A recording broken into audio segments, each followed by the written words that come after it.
ഇത് തൊലി കളഞ്ഞെടുക്കണം.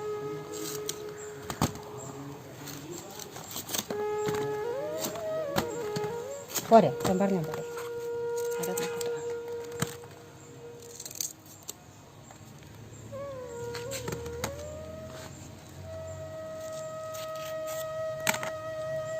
എല്ലാം കൂടി ആയതുകൊണ്ട് ഇരിക്കുന്നവർ ഇങ്ങനെയാണ്. കണ്ട, പെട്ടെന്ന് കഴിയുമൊക്കെ. കണ്ട, വളരെ ഈസി ആയിട്ട്.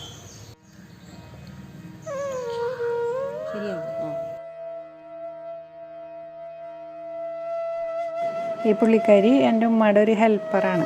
അപ്പോൾ ഫുഡ് ഉണ്ടാക്കാൻ നല്ല കൈപ്പുണ്യമുള്ള ഒരാൾ തന്നെയാണ്. എന്തുണ്ടാക്കിയാലും എല്ലാവർക്കും ഇഷ്ടപ്പെടാറുണ്ട്. നല്ല ടേസ്റ്റാണ്.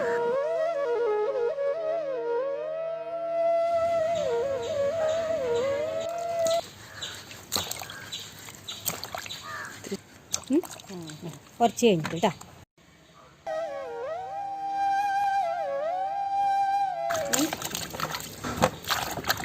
അല്ല കായ വൃത്തിയായി.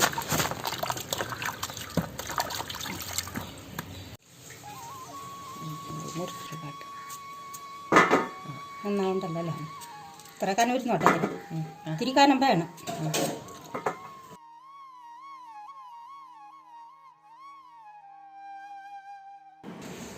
ഇത് കട്ട് ചെയ്യുമ്പോൾ ഇതിൻ്റെ സൈസസ് എല്ലാം ഒരേപോലെ തന്നെ രീതിയിൽ കട്ട് ചെയ്യുന്നത് നല്ലതാണ്. അതല്ലെങ്കിൽ നമുക്ക് ഇതിൻ്റെ ഫ്രൈ ചെയ്യുന്നതിന് ഭയങ്കര ഡിഫറൻസ് വരും.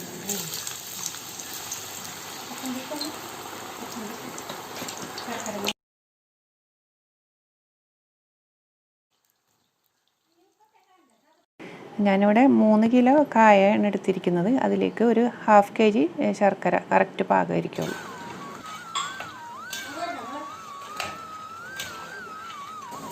ശർക്കര നന്നായിട്ടൊന്ന് തിളച്ച് വരുമ്പോൾ നമുക്കിതൊന്ന് അരിച്ചെടുക്കണം. അതിന് ശേഷം ഒന്നും കൂടെ നന്നായിട്ടൊന്ന് തിളപ്പിച്ച് വറ്റിച്ചെടുക്കാം.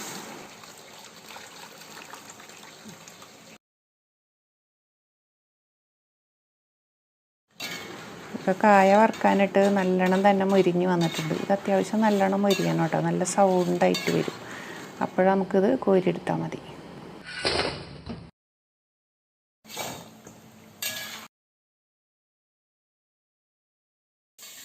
ശർക്കര വരട്ടി ഉണ്ടാക്കുമ്പോൾ എപ്പോഴും കായ നല്ലോണം തന്നെ ഫ്രൈ ആയി വരണം. എന്നാലത് തണുത്ത് കുറച്ച് ചൂടാറി വരുമ്പോഴത്തേന് നല്ല ക്രിസ്പി ആയിട്ട് കിട്ടുള്ളൂ നമുക്ക്. ഇപ്പോൾ ശർക്കര നല്ല പാകത്തിനായി വറ്റിയിട്ടുണ്ട്.